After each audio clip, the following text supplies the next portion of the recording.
Éternel notre Dieu, notre Père, nous voulons te rendre grâce. Nous voulons bénir ton Saint-Nom pour ce moment. Dieu des armées, nous voici encore pour un autre numéro de Côte de vie. C'est une opportunité pour nous de lire ta parole, de nous rapprocher de toi, mais aussi d'être instruits au sujet de plusieurs questions qui parfois, Seigneur, embrouillent notre esprit ou sur lesquelles nous sommes totalement ignorants.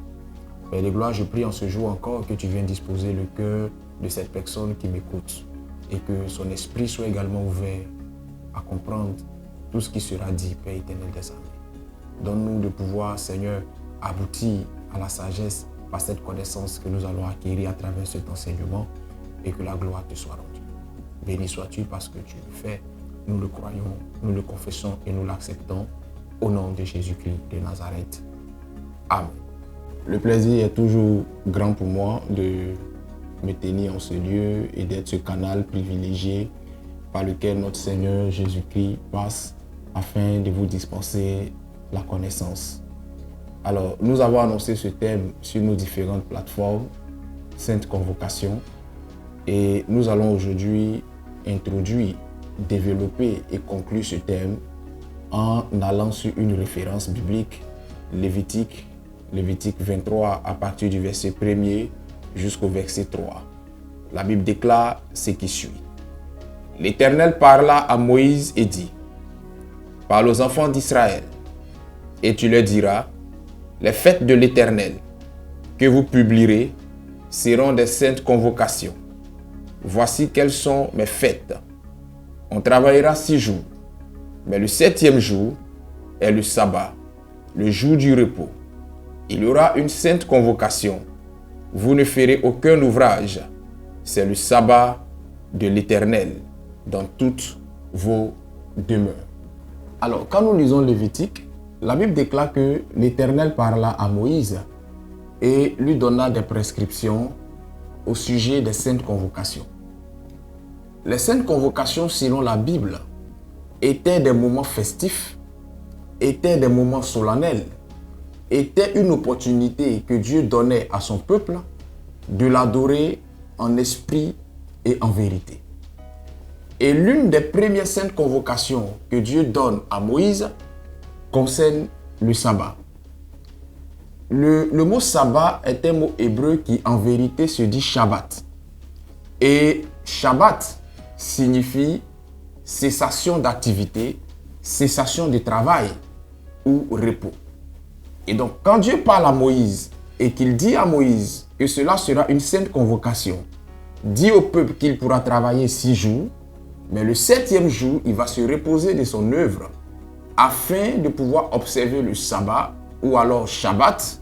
Dieu est en train là d'établir une sainte convocation qui emmène le peuple à se reposer, mais au-delà du repos du peuple, qui emmènera ce peuple-là à l'adorer et à pouvoir rentrer dans une communion véritable avec lui.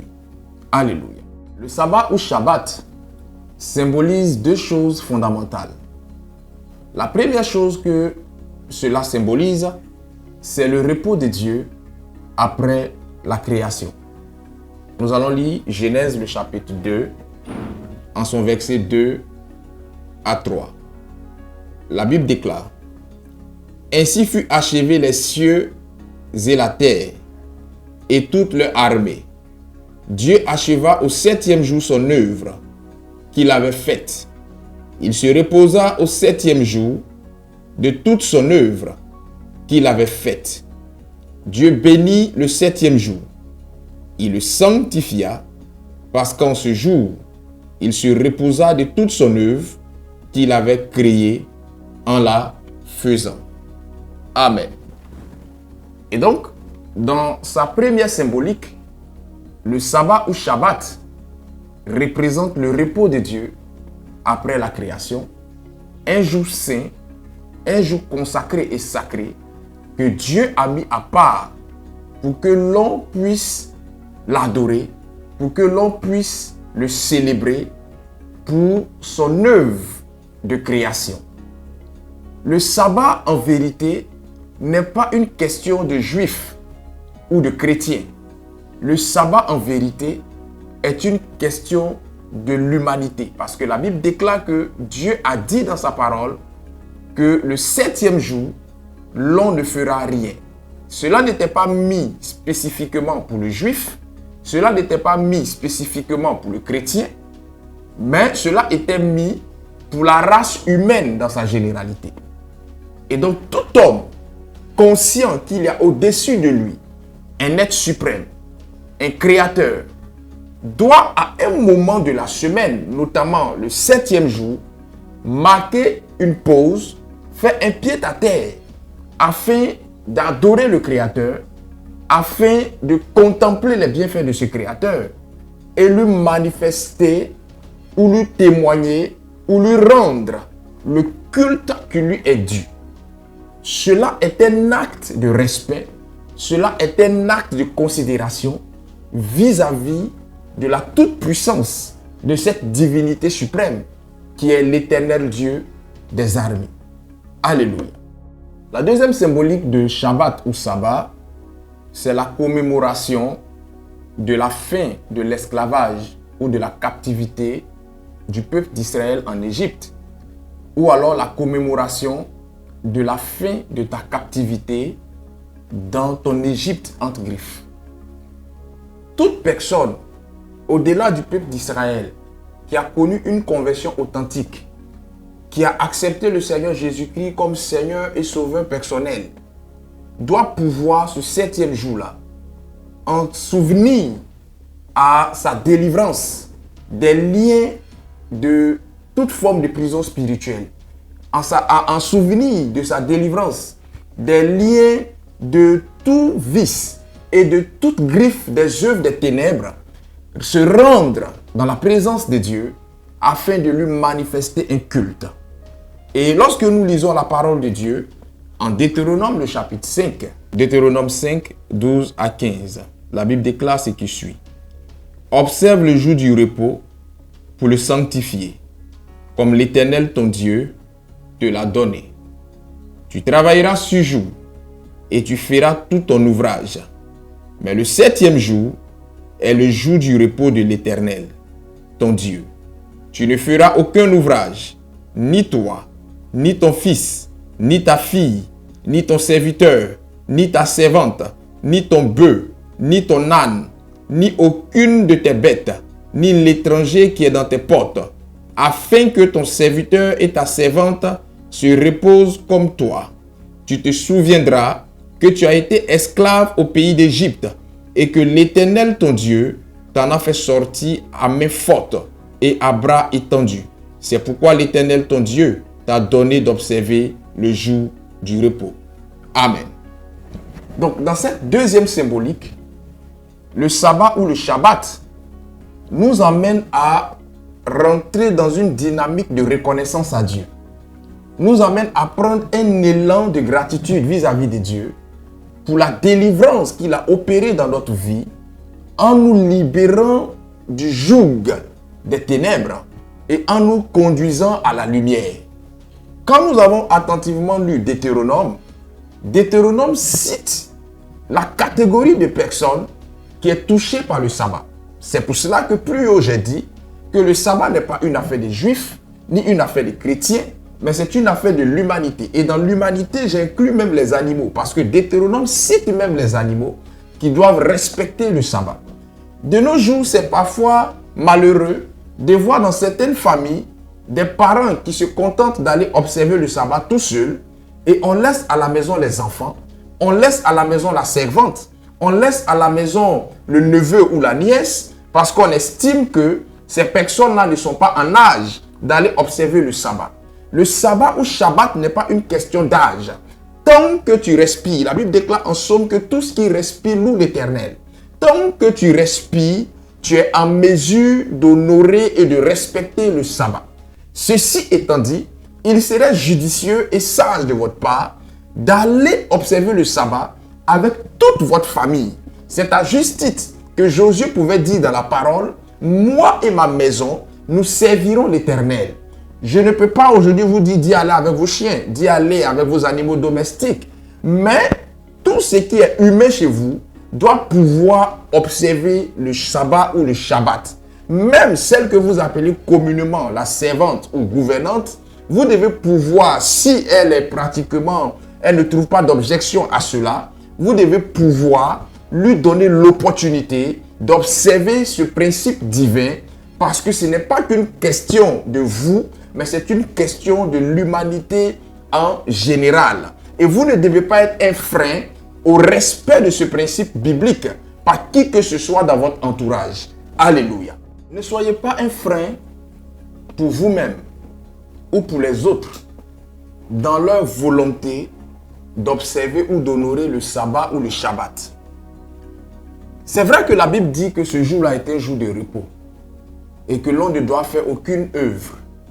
Mais quand la Bible le dit, cela ne veut pas dire que l'on ne doit pas tout faire au point de ne pas aller adorer son Dieu. Il y a des personnes qui, le jour du sabbat, vont sortir tous les habits, vont sortir tous les meubles, parce qu'ils estiment que c'est ce jour-là qu'on peut faire toutes les corvées possibles à la maison. Que Dieu vous en délivre. Il y en a d'autres qui s'érigent même en obstacle au fait que la servante aille observer le Shabbat ou sabbat. C'est le jour du sabbat qu'on va sortir les habits qu'on ne porte plus depuis le temps d'Engoulevent ou de Magellan pour que la servante les lave. Et c'est le jour du sabbat qu'on va demander à la servante de nous faire les lourdes sauces qu'on n'a pas mangées depuis 10 ans parce qu'on veut tout simplement lui donner de quoi faire pour ne pas qu'elle aille honorer le sabbat. Si vous êtes enfant de Dieu, cela n'implique pas de vous seul l'observation des principes bibliques. Si vous êtes enfant de Dieu et que vous l'êtes de façon authentique, vous devez tout mettre en œuvre pour observer les principes bibliques, mais vous devez aussi tout mettre en œuvre pour permettre aux autres d'observer les principes bibliques sans toutefois vous ériger en obstacle à leur volonté d'observer ces principes. Et donc, quand le jour du sabbat arrive, ne pensez pas que ce jour-là vous concerne vous seul parce que vous êtes trop le patron, parce que vous êtes trop la patronne, parce que vous êtes trop la mère ou le père de famille. Comprenez que ce jour-là concerne tout le monde. Et vous ne devez en rien être un frein à l'obéissance, à la parole de Dieu venant de qui que ce soit dans votre entourage. C'est très important et vous devez comprendre et appliquer ce principe biblique et je dirais même ce principe de vie. Alléluia.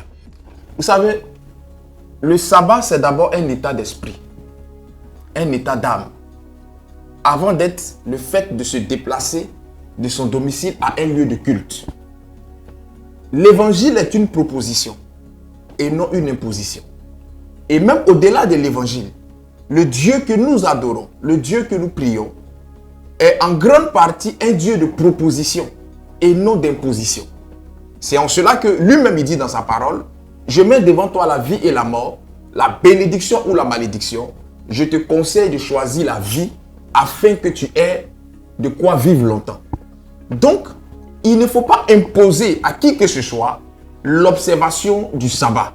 Mais il faut proposer ces choses à cette personne et laisser à cette personne le libre arbitre de décider.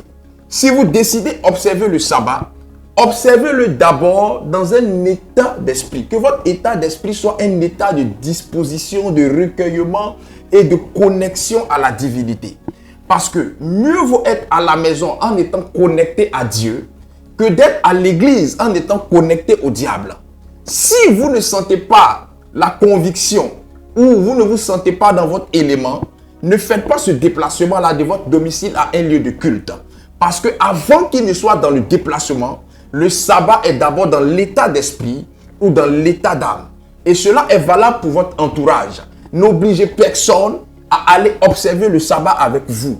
Proposez-lui cette chose et que cette personne-là décide d'elle-même d'une manière spontanée. Cela permettra à cette personne d'aller observer ce sabbat avec la joie au cœur et non en boudant comme un bouddhiste. Alléluia. À la base, la Bible est un condensé des livres hébraïques et non romains. Il serait donc sage, pour éviter des erreurs d'interprétation, de mettre certains textes dans leur contexte en tenant compte de la tradition hébraïque. Cela vous permettra d'avoir une nette vision de la chose et une bonne compréhension ou une saine compréhension d'un texte biblique. Selon le calendrier biblique, le jour commence et se termine au coucher du soleil. C'est en cela que quand vous lirez en Genèse, le chapitre 1er au verset 5, la Bible déclare « Il eut un soir, il eut un matin, ce fut le premier jour. » Ainsi de suite, quand vous lirez la Bible. Et selon le calendrier grégorien, le jour commence à minuit et s'achève à minuit. Vous ne pouvez pas faire le décompte d'un jour selon la Bible sous le standard ou sur le standard du calendrier grégorien. Vous devez faire le décompte d'un jour selon la Bible sur le standard de la loi biblique ou de la tradition, je dirais, hébraïque, qui dit qu'un jour commence au coucher du soleil et s'achève au coucher du soleil. Alléluia. En vérité, le Shabbat ou Sabbat débute le vendredi au coucher du soleil et s'achève le samedi au coucher du soleil. Pour essayer de faire un peu plus clair, le vendredi au coucher du soleil est considéré comme le vendredi minuit chez les Juifs. Et donc, si nous considérons le vendredi coucher du soleil comme vendredi minuit, c'est que nous sommes déjà au samedi. Or, selon la culture juive, le samedi est considéré comme étant le 7e jour, ou je dirais le dernier jour de la semaine. C'est la raison pour laquelle le sabbat est observé le samedi et non le dimanche. C'est en l'an 333 de notre ère que l'Église catholique romaine a institué de manière officielle l'observation du sabbat le dimanche en lieu et place du samedi. Gloire à Dieu. Il y a 3 grands types de sabbat. Le premier type de sabbat, c'est le sabbat hebdomadaire. Genèse 2, 1 à 3. La Bible déclare: Ainsi fut achevé les cieux et la terre et toute leur armée. Dieu acheva au 7e jour son œuvre qu'il avait faite, et il se reposa au 7e jour de toute son œuvre qu'il avait faite. Dieu bénit le 7e jour et le sanctifia, parce qu'en ce jour, il se reposa de toute son œuvre qu'il avait créée en la faisant. Amen. Dans ce passage précis, la Bible parle du premier type de sabbat qui est le sabbat hebdomadaire. Le sabbat hebdomadaire intervient le 7e jour de la semaine, ou le dernier jour de la semaine, qui à la base était le samedi, comme je l'ai dit tantôt. Et ce sabbat-là dure 24 heures. Ce n'est pas parce que le sabbat hebdomadaire dure 24 heures que tu vas dormir à l'église. Ce n'est pas parce que le sabbat hebdomadaire dure 24 heures que tu vas quitter la maison à 8 heures ou 10 heures et revenir à 23 heures. Je l'ai dit tout à l'heure, avant d'être dans le déplacement de son domicile à un lieu de culte, le sabbat est d'abord une question d'état d'esprit et d'état d'âme.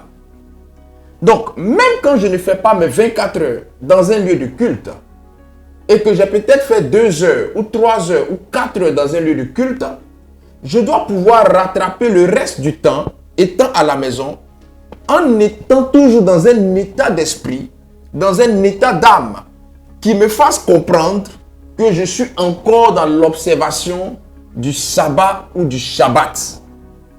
Alléluia. Le deuxième type de sabbat, c'est le sabbat annuel. Ézéchiel 20, 18 à 20. La Bible déclare ce qui suit. Je dis à leurs fils dans le désert, ne suivez pas les préceptes de vos pères, n'observez pas leurs coutumes, et ne vous souillez pas par leurs idoles. Je suis l'Éternel, votre Dieu. Suivez mes préceptes, observez mes ordonnances et mettez-les en pratique. Sanctifiez mes sabbats et qu'ils soient entre moi et vous un signe auquel on connaisse que je suis l'Éternel, votre Dieu. Alléluia. Et donc, le sabbat annuel est ce sabbat qui va se célébrer, comme son nom même l'indique, une fois par an. C'est un sabbat qui nous amène à mettre la rupture entre les pratiques idolâtres, négatives de nos ancêtres et nous-mêmes. C'est un sabbat qui nous amène à créer la rupture entre tout lien satanique et à nous connecter immédiatement à la grâce et à la faveur de notre Dieu. Alléluia. Le troisième et dernier type de sabbat, c'est le sabbat satanique, communément appelé le sabbat des sorcières. Je vais lire un texte de Ésaïe 34, 14. Mais je vais lire ce texte-là dans les textes originaux. Je ne lirai pas ce texte dans la Bible que nous connaissons tous, parce que la volonté de traduction a été tellement grande qu'elle a sorti certains textes de leur contexte et elle a fait disparaître certains thèmes originels qui, du coup, forcent la compréhension du passage en lui-même. Je vais lire ce texte d'Ésaïe 34, 14 dans les textes originaux et vous allez comprendre beaucoup de choses. La Bible déclare ce qui suit. Les lynx rencontrent les chacals. Le satyre y crie contre son compagnon. Là se délasse Lilith. Elle s'est trouvée un jour de repos, un sabbat. Amen. Pour ceux qui sont un peu éveillés spirituellement, ils savent qui est Lilith. Quand vous lirez le même passage d'Ésaïe 34, 14 que je viens de lire dans les textes originaux, lisons ce même passage-là dans les textes communs. On va faire une petite étude biblique avant de poursuivre. Quand je parle des textes communs, je fais allusion à Louis Ségon et toute autre traduction biblique que beaucoup détiennent. Vous allez voir la très grande différence de traduction. Ésaïe 34, en son verset 14 précisément. La Bible déclare, version Louis Ségon. Les animaux du désert y rencontreront les chiens sauvages et les boucs s'y appelleront les uns les autres. Là, le spectre de la nuit aura sa demeure et trouvera son lieu de repos. Amen. Vous voyez la très grande différence. C'est-à-dire que c'est comme si on est en train de lire un autre texte qui parle d'une autre chose. Je l'ai dit tout à l'heure, pour ceux qui sont un peu éveillés spirituellement et qui ont une petite connaissance des choses spirituelles, quand j'ai lu le texte original a parlé de certaines créatures et a cité vers la fin Lilith. Ces personnes-là savent qui est Lilith. Et donc, le sabbat satanique ou le sabbat des sorcières est un sabbat qui fait intervenir toutes les entités négatives, toutes les créatures mystiques sataniques. C'est un sabbat qui met en ébullition le monde des ténèbres, qui fait intervenir la dépravation à outrance, qui fait intervenir la sexualité et toute forme de déviation. Et donc, c'est ce sabbat-là qui se célèbre du mercredi au vendredi minuit. Alléluia. Et ce sabbat atteignait son point culminant, sa dimension la plus élevée dans sa manifestation, dans le mois de juin. Parce que au cours de ce sabbat, ou selon les règles de ce sabbat, le mois de juin est le mois des grandes programmations diaboliques. C'est en cela que j'ai souvent dit ici au cours de certains enseignements que décembre n'est pas le mois des programmations sur le plan satanique. Décembre est le mois des exécutions dans le cas général. Mais le mois de programmation sur le plan satanique, ce sont les mois de juin et juillet, selon et conformément au sabbat satanique ou au sabbat des sorcières. Donc, ne pensez pas qu'il n'y a que vous seuls chrétiens, il n'y a que vous seuls juifs, il n'y a que vous seuls personnes innocentes qui observez le sabbat. Même les satanistes, les mystiques, les ténébreux observent aussi leur sabbat à eux. Et tenez-vous bien, ce sabbat-là part du mercredi au vendredi. Ils ont pratiquement 3 jours de célébration satanique, de célébration mystique, où le monde des ténèbres est en ébullition afin de nuire à la race humaine, afin de nuire aux enfants de Dieu. Quand vous comprenez ces choses, vous ne jouez pas avec le sabbat biblique. Vous ne jouez pas avec le sabbat selon Dieu. Parce que la bénédiction d'une semaine, je dirais même que la bénédiction d'un mois ou la bénédiction même d'une vie est intimement liée au type ou à la qualité du sabbat que vous allez rendre au Seigneur. C'est à juste titre que la Bible déclare en Psaume 133 qu'il est bon, qu'il est doux, qu'il est agréable pour des frères d'être ensemble. C'est en cela que Dieu descend sa bénédiction en abondance.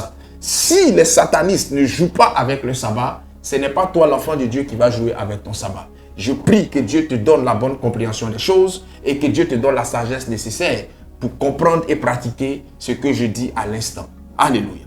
Situé à Atingui, le centre Morija vous ouvre ses portes et met à votre disposition une équipe dynamique pour des consultations spirituelles, des retraites spirituelles, des moments de formation et de recyclage biblique, des moments de prières intenses. Infoline plus 225 0704 25 22 95. Email info tondesparoliers@gmail.com. Dieu est bon en tout temps, en tout lieu, en toutes circonstances. Shalom. La bonne observation du sabbat prend en compte une préparation et une organisation matérielle et logistique. Et cette préparation ou cette organisation doit tenir compte des 3 grandes périodes du sabbat: l'avant, le pendant et l'après-sabbat. Si vous comprenez ce principe organisationnel et logistique ou matériel du sabbat, à la lumière de la parole de Dieu, votre vision changera sur beaucoup de choses. Et votre attitude même ne sera plus la même vis-à-vis d'un certain nombre de personnes et d'un certain nombre de situations.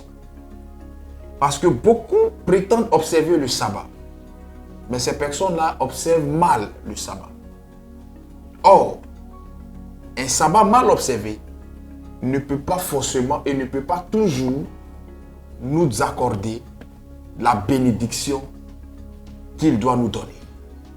La bénédiction d'un sabbat se détermine par la qualité de son observation. Et la qualité de l'observation du sabbat ou du Shabbat dépend de votre connaissance et de votre maîtrise des principes bibliques à ce sujet. Alléluia. La première règle à respecter pour la réussite de votre sabbat ou Shabbat, c'est le devoir ménager ou domestique. Et voici là où beaucoup commettent une erreur monumentale qu'ils imputent à tort à la persécution ou à un manque de conversion venant des autres. Exode chapitre 16. Exode le chapitre 16, 21 à 23. Tous les matins, chacun ramassait ce qu'il fallait pour sa nourriture. Et quand venait la chaleur du soleil, cela fondait. Le 6e jour, il ramassait une quantité double de nourriture, 2 homères pour chacun. Tous les principaux de l'assemblée vinrent le rapporter à Moïse. Et Moïse leur dit: c'est ce que l'Éternel a ordonné. Demain est le jour du repos, le sabbat, consacré à l'Éternel. Faites cuire ce que vous avez à faire cuire, faites bouillir ce que vous avez à faire bouillir, et mettez-le en réserve jusqu'au matin, tout ce qui restera. Amen. J'ai dit tout à l'heure que c'est là que beaucoup commettent une erreur monumentale. Parce qu'on a souvent et on a parfois cru que l'observation du sabbat mettait en marge ou mettait à l'écart ou ne prenait pas en compte le devoir ménager ou domestique. Vous savez, Dieu n'est pas euphorique. Dieu est sage. Et il est tellement sage, ce Dieu-là, qu'il a pensé à tout dans sa sagesse légendaire et dans sa sagacité. Dieu établit ce principe comme s'il savait que cela allait créer des problèmes à la longue dans certains couples, dans certaines familles, dans certaines relations humaines ou amoureuses. Il n'est pas mauvais d'aller à l'église. Il n'est pas mauvais d'être zélé pour Dieu. Il n'est pas mauvais d'occuper un poste de responsabilité dans l'église. Mais tu es femme au foyer. Tu es femme mariée. Tu travailles par la grâce de Dieu. Ton homme travaille par la grâce de Dieu. Tous les deux, vous n'avez pas l'opportunité de vous retrouver sous le toit familial à cause de vos occupations. Et le monsieur n'a même pas toujours l'occasion de manger tes bons plats parce que c'est la servante qui s'occupe de tout. Le dimanche, qui est le jour où monsieur espère pouvoir déguster un plat confectionné de tes mains, tu t'en vas t'éterniser à l'église. Des fois même, on n'a pas de gouvernante, on n'a pas de servante. Le dimanche, où monsieur espère manger quelque chose, tu pars à l'église à 7 h, tu rentres à 20 h. Et quand le monsieur se fâche, ou qu'il rentre dans une colère, on estime qu'il est manipulé par le diable, qu'il est notre persécuteur, que les sorciers se servent de lui pour mettre un frein à notre foi chrétienne, alors qu'il n'en est rien. Au contraire, c'est vous qui êtes dans un manque de sagesse terrible. Parce que la sagesse biblique dit, avant d'aller observer le sabbat ou Shabbat, acquittez-vous de vos tâches ménagères, soit la veille ou le même jour, mais assurez-vous que vos responsabilités ménagères ou domestiques soient honorées. Ça évitera des histoires. Et je le dis à l'endroit des femmes particulièrement. Beaucoup d'hommes au foyer, beaucoup de maris n'aiment pas les églises de leurs femmes. Pourquoi? Justement à cause de ce problème-là. Parce que madame va à l'église, souvent elle embrigade même les enfants. Et on revient à 19 h. Mais inversons les rôles. Si le monsieur quitte la maison un vendredi soir pour aller faire la fête et qu'il revient le samedi à 18 h, alors que tu dois aller au marché le matin, c'est-à-dire il rentre à 18 h, il ne te laisse pas l'argent de popote en allant faire la fête le vendredi. Comment tu vas toi-même réagir?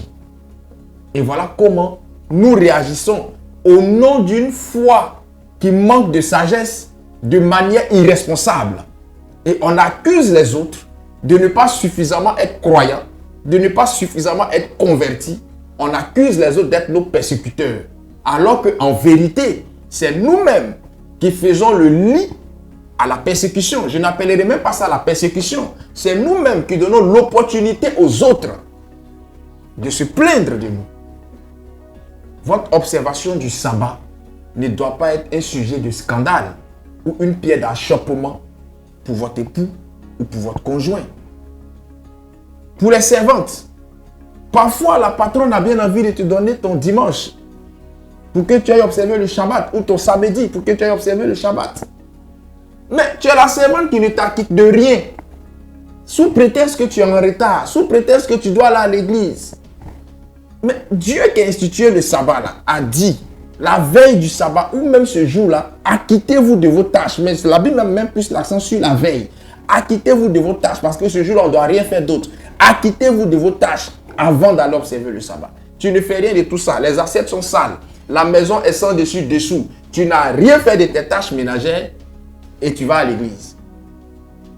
Mais quand tu vas revenir, il ne faut pas t'étonner que tes bagages soient dehors. Il ne faut pas t'étonner qu'on te mette au fauteuil blanc pour te savonner. Ça n'a rien à voir avec la persécution. Tu avais un devoir que tu n'as pas rempli c'est bien normal qu'on te sanctionne pour cela. Que tu sois femme au foyer, que tu sois servante, comprenez ces choses. Ça vous évitera bien de problèmes. Alléluia. La deuxième règle du sabbat ou Shabbat, c'est l'hygiène spirituelle, corporelle et vestimentaire. Exode le chapitre 19, versets 10 à 11. La Bible déclare: Et l'Éternel dit à Moïse, va vers le peuple, sanctifie-les aujourd'hui et demain, qu'ils lavent leurs vêtements, qu'ils soient prêts pour le troisième jour. Car le troisième jour, l'Éternel descendra aux yeux de tout le peuple sur la montagne de Sinaï. Amen. Vous savez, toute observation du sabbat ou Shabbat doit faire l'objet d'une attitude de sanctification. Cette attitude de sanctification, elle est d'abord spirituelle. Il faudrait être dans un état de pureté, dans un état de sanctification. C'est en cela que dans certains courants religieux, on ne va même pas avec son conjoint quand la relation n'est pas officielle, la veille du sabbat ou l'avant-veille du sabbat. Parce qu'on estime que aller avec le conjoint peut nuire à notre hygiène spirituelle. Il y a des chrétiens même qui, la veille du sabbat, n'étant pas mariés, n'étant pas dotés, parce que la Bible reconnaît la dot, tu n'es ni marié devant les autorités civiles, tu n'es ni doté devant les autorités coutumières, tu n'es ni marié à l'église, ton petit copain que tu as au quartier pour te consoler, la veille du sabbat ou l'avant-veille du sabbat, vous allez vous permettre toutes sortes de postures, de roucascas désordonnées et ordonnées. Et le lendemain, on est venu observer le sabbat. Mais tu viens dans un état d'impureté. Dans certaines versions même de Exode 19, il est dit que les hommes s'éloignent des femmes. Dans certaines versions d'Exode 19, 10, c'est précisé que les hommes s'éloignent des femmes.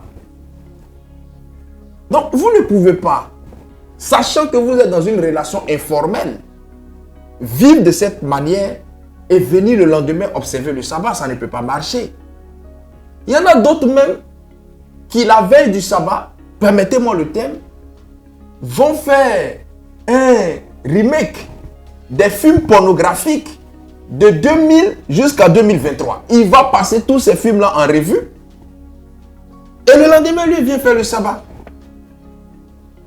Pour d'autres, la veille du sabbat, on est en boîte. On fait toutes sortes de fêtes là-bas. On pue l'alcool. Et le lendemain, on prend la voiture. On va à l'église. Et pour se donner bonne conscience, on dit que non, Dieu ne regarde pas à l'apparence. Il regarde à l'état de ton cœur. Mais la Bible déclare que c'est de l'abondance du cœur que la bouche parle. C'est de l'abondance de ton cœur ou c'est l'état de ton cœur qui se répercute sur ton apparence. Nous prions un Dieu qui est saint. Nous prions un Dieu qui mérite le respect. Donc quand vous sentez qu'on approche du sabbat ou Shabbat, soyez dans des prédispositions spirituelles d'abord. Deuxièmement, l'hygiène corporelle. Il y a des chrétiens qui sont des descendants directs du cabri, du bouc, qui aiment tuer le cabri, qui ont pratiquement la même ADN que le cabri. Parce que lui, il n'aime pas l'eau, c'est son grand totem. L'eau, c'est son interdit, ça. Lui, l'eau, c'est écrit dans sa liste de péchés, c'est l'eau. Il ne peut pas se laver, il ne doit pas se laver même. Et donc, le jour du Shabbat, on ne se lave pas. La Bible dit, lavez vos vêtements. Dieu a dit ça à Moïse. Dis au peuple de laver ses vêtements. Donc, il faut te laver. Avant de laver tes vêtements, là, il faut te laver toi-même. Il faut te parfumer. C'est très important. Parce que tu vas importuner ton voisin. Tu vas importuner ta voisine. Tu es un enfant de Dieu, tu n'es pas un clochard. Et même si tu es un clochard, il faut faire en sorte que ton Dieu soit honoré. Vous savez, on n'a pas besoin du superflu ou d'avoir beaucoup de moyens pour être propre. La propriété n'est pas une question de moyens. La propriété est une question de volonté et d'éducation. Donc soyez propre. Sur le plan corporel, c'est très important. Refaites-vous la coiffure. Ne laissez pas vos cheveux comme si on a mis des pétales là-dedans. Allez-y vous faire belle. Que les cils là ne viennent pas couvrir les yeux comme des bergers allemands ou bien des caniches. Non. Faites-vous une beauté parce que vous allez devant votre Créateur sans tomber dans l'extravagance. Il faudrait que quand on vous regarde sur le plan corporel, tout est à sa place. Coupez les ongles. Pour les garçons, que les ongles ne soient pas longs comme si c'était des couteaux que vous allez prendre comme arme blanche pour agresser des gens. C'est important. On doit pouvoir vous regarder et à travers vous, on doit voir la gloire de Dieu. Vous devez pouvoir refléter la gloire de Dieu. Avec le peu de moyens, c'est possible. Et si Dieu vous a fait la grâce d'avoir des moyens, c'est encore plus possible.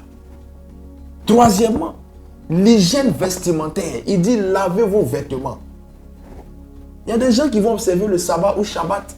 Tu regardes leur vestimentaire, même tu es découragé. Et pourtant, quand ces mêmes personnes ont un rendez-vous avec le petit copain d'à côté ou la petite copine d'à côté, on va repasser le vêtement 4 à 5 fois parce qu'on ne veut pas paraître devant le copain ou la copine avec des vêtements froissés. Mais quand on va faire le Shabbat, on regarde le vêtement, tu as l'impression que le vêtement, il allait le récupérer quelque part. Je ne sais où. Le vêtement est tout délabré, tout délavé, même pas repassé, et on vient à l'église. Si nous n'avons pas de respect pour Dieu, Dieu n'aura pas de respect pour nous. Honorer Dieu, c'est aussi savoir se vêtir, et se vêtir décemment. Évitez des vêtements qui dessinent vos formes pour les femmes. Évitez ça. Souvent, les gens vont observer le sabbat, tu regardes la tenue là. Toi-même, tu regardes la tenue, tu dis que oui, j'ai croisé ma catégorie. Non. Habillez-vous décemment. Parce que c'est un jour sacré. C'est pour ça que je les cite toujours en exemple. Mais j'apprécie beaucoup la décence musulmane. Un bon musulman, le jour du Shabbat chez eux, c'est le vendredi. Il va porter son boubou. Même quand cette fille a ses rondeurs, elle va porter son gros boubou. Tu ne vas même pas voir ses rondeurs, à moins que tu ne sois un expert en rondeurs, pour savoir qu'elle a des rondeurs. Et elle part observer. Pareil pour les hommes. Mais chez nous à l'église, surtout à l'église évangélique, c'est un balai de tenues bizarres et douteuses qu'on va porter. Et on dit qu'on est venu adorer Dieu. Que Dieu nous en délivre. Alléluia. La troisième règle du Shabbat, c'est le pardon. Matthieu, le chapitre 5, 23 à 24 déclare: si donc tu présentes ton offrande à l'autel, et que là tu te souviennes que ton frère a quelque chose contre toi, laisse là ton offrande devant l'autel, et va d'abord te réconcilier avec ton frère, puis viens présenter ton offrande. Amen. Ce principe du pardon, selon la Bible, emmène la victime à faire le pas vers le bourreau. Vous comprenez? Vous ne pouvez pas vouloir respecter et réussir votre Shabbat si vous n'êtes pas capable parfois de pardonner à ceux qui vous ont fait du tort. Et aussi de savoir vous faire pardonner auprès de ceux à qui vous avez fait du tort. Parce que sur cette terre, nul n'est parfait. Vous n'êtes pas le seul ou vous n'êtes pas la seule à qui on a fait du tort. Vous aussi, quand vous allez bien fouiller, il est arrivé des fois où de façon consciente ou inconsciente, vous avez fait du tort aux autres. Le sabbat ou Shabbat est l'offrande de notre adoration sincère à Dieu. Lorsque la Bible parle d'offrande en Matthieu chapitre 5, 23 à 24 que nous venons de lire, elle ne parle pas d'abord d'offrande en termes de finances. Elle ne parle pas d'offrande en termes de matériel. Elle parle d'abord de l'offrande de notre adoration. Si tu dois faire l'offrande de ton adoration à Dieu le jour du Shabbat et que tu te souviens que tu as quelque chose contre ton frère ou ta soeur, ou même que ton frère ou ta soeur a quelque chose contre toi selon ton souvenir, la Bible déclare que tu dois laisser là ton offrande et prends d'abord la peine d'aller te réconcilier avec ces personnes-là avant de venir faire ton offrande. C'est une règle qu'on a tendance à banaliser. C'est une règle que vous avez tendance à balayer du revers de la main. Mais pourquoi la Bible dit de laisser là ton offrande et d'aller d'abord te réconcilier? Parce que la Bible sait que dans le processus de ton exaucement, la libération et la liberté de ton cœur jouent un rôle très important. Souvent, vous accumulez veillée de prière sur veillée de prière, jeûne sur jeûne, présence à l'église sur présence à l'église, offrande sur offrande, sacrifice sur sacrifice. Et il n'y a pas de résultat. Pourquoi? Parce que parfois, quand on va bien regarder, votre cœur est encore chargé vis-à-vis de certaines personnes, où il y a certaines personnes qui ont encore beaucoup de choses dans le cœur contre vous. Vous savez, on ne peut pas faire l'unanimité. Jésus lui-même n'a pas fait l'unanimité. On ne peut pas faire plaisir à tout le monde. Mais on peut ne rien devoir à qui que ce soit si ce n'est l'amour. Et cela est possible. Ne soyez pas des chrétiens rancuniers. Ne soyez pas des chrétiens qui refusent de faire le pas vers les autres au nom d'une quelconque raison que vous prétendez avoir ou sous prétexte que c'est foutaise que j'aille toujours vers la personne. C'est un acte d'humilité, mais c'est aussi un acte de grande maturité et de grande foi. Parce que si vous ne pardonnez pas, vous vous fermez des portes d'exaucement. En ne pardonnant pas, vous vous fermez des portes de bénédiction sans le savoir. À un moment de votre marche avec le Seigneur, acceptez de sortir de l'hypocrisie. Refusez de faire la promotion de l'hypocrisie à l'échelle industrielle. Souvent même, on vient à l'église, on a des choses dans le cœur contre notre voisin. Et quand le pasteur dit, dis à ton voisin que tu seras béni, on lui dit ça avec le sourire jusqu'à la dernière molaire. Mais ça, c'est un stage de type 2 en sorcellerie que tu es en train de pratiquer. Souvent même, on a des choses dans le cœur contre le pasteur. Et on vient, on rit avec lui, sans toutefois prendre la peine de le prendre de côté avant le Shabbat et lui dire ces choses-là dans le respect. Souvent même, il arrive aussi que toi-même, le pasteur, tu as des choses dans le cœur contre des personnes dans l'église. On ne se libère pas et on vient à la chair pour prêcher l'amour. Que Dieu nous en délivre. Voilà pourquoi dans nos églises aujourd'hui, nous sommes nombreux, mais la puissance de Dieu est peu visible. Parce que beaucoup de cœurs sont remplis d'hypocrisie, de fausseté et de choses qui ne sont pas à la gloire de Dieu. Ayons la culture du pardon vrai, du pardon sincère, pour que Dieu nous fasse voir sa puissance et sa grâce. Alléluia. À la suite du pardon, la quatrième règle, c'est l'ordre et la discipline. 1 Corinthiens 14, 32 à 33 déclare ce qui suit. Les esprits des prophètes sont soumis aux prophètes, car Dieu n'est pas un Dieu de désordre, mais un Dieu de paix, comme dans toutes les églises des saints. Amen. J'aime particulièrement ce passage-là parce que il est trop véridique. Et il prend le contre-pied d'un raisonnement que nous, les pasteurs, avons abusivement mis en avant pour justifier nos dérives. Le sabbat ou Shabbat doit faire intervenir la règle de l'ordre et de la discipline. L'ordre et la discipline prennent en compte la ponctualité. L'ordre et la discipline prennent en compte la bonne disposition des choses, selon le principe biblique et spirituel dans l'Église. L'ordre et la discipline prennent en compte le déroulement du culte sabbatique. Aujourd'hui, on dit à l'Église, l'esprit du prophète est soumis au prophète. Mais on ne continue pas le verset pour dire que notre Dieu est un Dieu d'ordre et non de désordre. On annonce un culte qui partira de 7h à 11h, surtout chez nous les évangéliques. L'ordre et la discipline veulent que vous honorez ce que vous avez annoncé. Que votre culte commence effectivement à 7h et s'achève à 11h, tel que vous l'avez signifié. Mais à quoi nous assistons?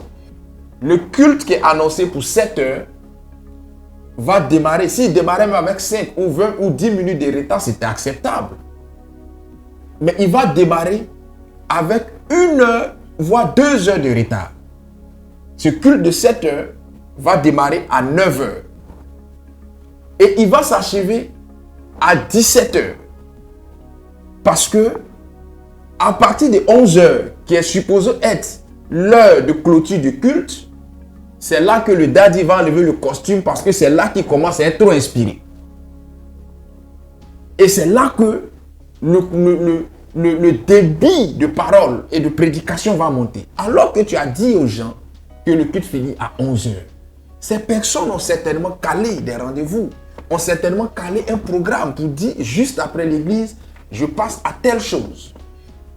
Et l'argument qu'on donne, c'est que le Saint-Esprit, quand il commence, on sait, mais on ne sait pas quand il finit. La Bible vient d'être claire. La Bible déclare que l'Esprit, il parle du Saint-Esprit. La Bible, elle parle du Saint-Esprit. L'Esprit est soumis au prophète. Ça veut dire que l'Esprit lui-même, là, il est dans la discipline. Donc, vos prétextes du genre, on sait quand on commence, on ne sait pas quand on finit, là, arrêtez ça. Parce que ça vous fait perdre beaucoup de fidèles et ça vous emmène à mettre des familles en conflit. Parce que je l'ai dit tantôt, la femme au foyer qui vient au culte ou qui a été invitée par quelqu'un ou par quelqu'une, à qui on a fait croire que notre culte part de 7h à 11h. Elle vient au culte en se disant qu'à 11h, je rentre rapidement, j'ai de quoi faire à manger rapidement. Mais elle vient, c'est à 11h souvent même que l'archibishop, l'archevêque interdimensionnel, 4 coins du monde, va maintenant monter à la chaire pour donner le message. À 11h qui est supposé être l'heure du culte là. C'est là que souvent, l'évêque principal et sacerdotal, le puissamment oint, va faire son entrée dans l'église avec sa grosse femme derrière qui a sa coiffe. Mais on ne peut pas s'en sortir. Parce qu'on n'a pas que ça à faire. Même si le sabbat dure 24 heures et qu'il dure toute une journée selon la Bible et la loi lévitique, ce n'est pas pour autant que tu vas nous emprisonner, mon frère. Et quand les gens se lèvent et qu'ils commencent à sortir, on estime qu'ils sont indisciplinés. L'ordre et la discipline doivent faire intervenir même l'attitude des chrétiens au cours du culte. La Bible déclare que quand notre Dieu parle, tout fait silence. Mais souvent même en pleine prédication, d'autres sont en train de causer. On ne sait pas ce qu'ils racontent. D'autres même en plein culte font des directs TikTok, font des directs Facebook. Et on fait des messages aux copains ou à la copine. Ah, je t'ai dit que mon dad il est frère, non, il te fait une vidéo, tu vas voir comment il est frère. Soyez délivrés. Et on fait un direct, pas pour que la personne qui est de l'autre côté du téléphone écoute le message, mais simplement pour qu'elle voit la chaussure du daddy qui fait des kilomètres, ou la ceinture du daddy qui brille comme celle d'un catcheur, ou son accoutrement de Zorro, juste pour ça. Que Dieu vous aide. La présence de Dieu requiert de l'ordre du moins du sacré. C'est pour ça que dans certaines assemblées, on interdit même la venue du téléphone là-bas. C'est juste pour quelques heures. Tu auras le temps après de prendre ton téléphone. Mais une fois que tu rentres dans la présence de Dieu là, aie l'honnêteté et la décence morale de dire que je vais éteindre mon téléphone ou le mettre sur silencieux. Parce que là encore, on ne met même pas le téléphone sur silencieux. Pendant qu'on sait qu'on a un gros talk entre les mains, qui lorsqu'il sonnera, dérangera tout le monde. Que Dieu nous aide. Parfois en plein culte, ce sont les chantes qui vont se mettre à défiler comme si on avait un défilé de mode, qui vont se mettre à causer. Parfois même, c'est le corps pastoral, les pasteurs qui ne sont pas des services, qui se mettent à causer, ou c'est la femme du pasteur qui va faire des allers-retours pour qu'on voit le dernier modèle de maxi qu'elle a fait coudre. Mais est-ce que ces choses-là sont supposées glorifier le Seigneur? Il arrive des fois, pour terminer avec ce point, que le culte même est fini, le message est fini, le pasteur n'a plus rien à dire dans son parcours, dans son chronogramme. Il n'y a plus rien à dire. Et c'est là qu'on va maintenant multiplier les témoignages inutiles sur témoignages inutiles. C'est là qu'on va parler des dessous de sa femme, on va parler du prix de ses dessous, on va parler des voyages qu'elle fait par tout le monde et de ce qu'on gagne. On t'a dit de venir prêcher l'évangile, on n'a pas de venir faire la promotion de ta femme. Si le témoignage que tu dois rendre peut nous édifier, Dieu soit béni. Mais si le témoignage que tu rends ne nous édifie pas, il n'a pas sa place dans ce message. Parce qu'il fera que rallonger le temps. Et il va nous maintenir plus de temps que prévu. Et encore, souvent même tu mens dans ce message-là, dans ce témoignage-là du moins. Parce que le témoignage que tu rends, tu vas l'amplifier des choses que tu n'as pas eu à faire. Tu vas mentir que Dieu a fait avec toi. Voilà comment on ne prend pas, surtout les églises évangéliques, on ne vous prend pas au sérieux. Parce que vous ne respectez pas l'ordre et la ponctualité. La Bible déclare, notre Dieu est un Dieu d'ordre. Que cela soit su et appliqué. Ça va nous aider. Ça va vous aider. Ça va aider le corps de Christ à aller de l'avant. Alléluia. Le dernier point que j'aimerais toucher, avant de fermer cet enseignement, sinon cette dernière règle-là, qui concerne le Shabbat ou Sabbat, c'est la louange et l'adoration sincère. Psaume 92, qui est le psaume du sabbat, je vais lire les 3 premiers versets. La Bible déclare, psaume, cantique pour le jour du sabbat. Il est beau de louer l'Éternel et de célébrer ton nom, ô très haut. D'annoncer le matin ta bonté et ta fidélité pendant la nuit. Je vais au verset 4 pour terminer. Sur l'instrument à 10 cordes et sur la lutte au son de la harpe. Amen.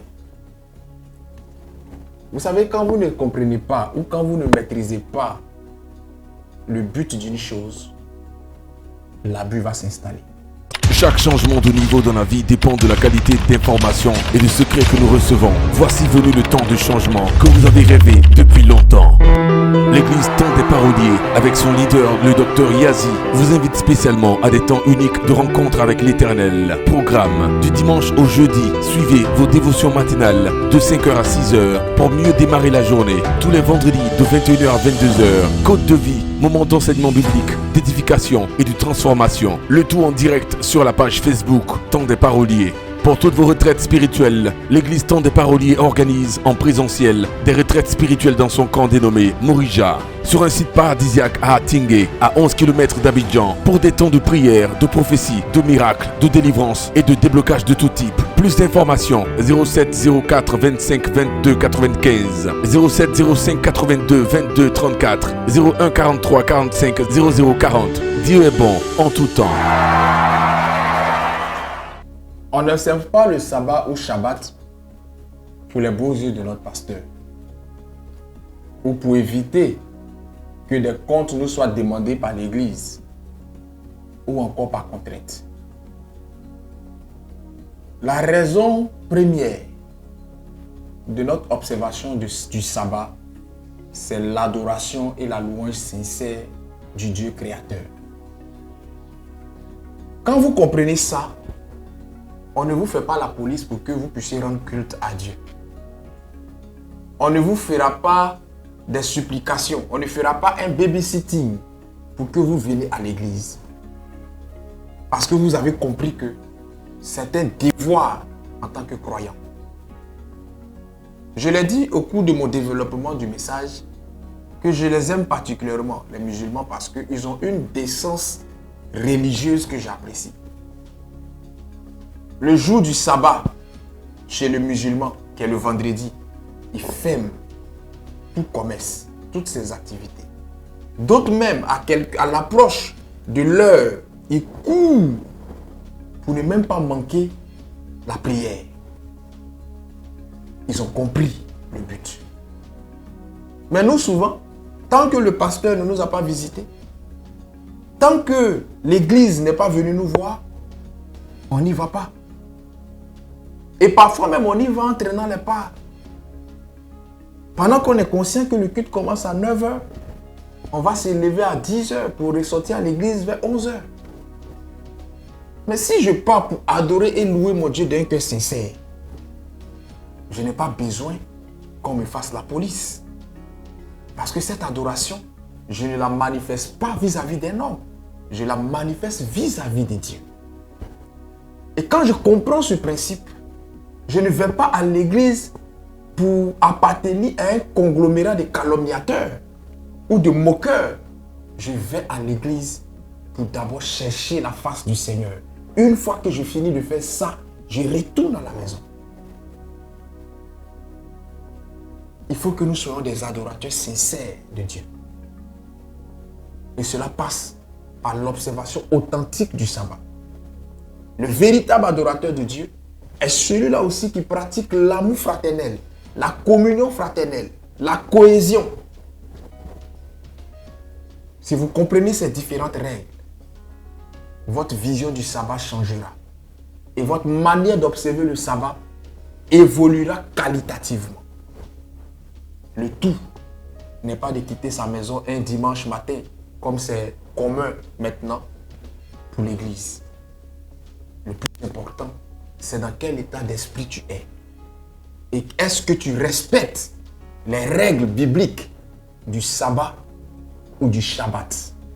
Car, je le dis et je le répète, la bénédiction d'une semaine, la bénédiction d'un mois, voire même d'une année, est intimement liée à la qualité du sabbat ou Shabbat que tu offres à ton Dieu.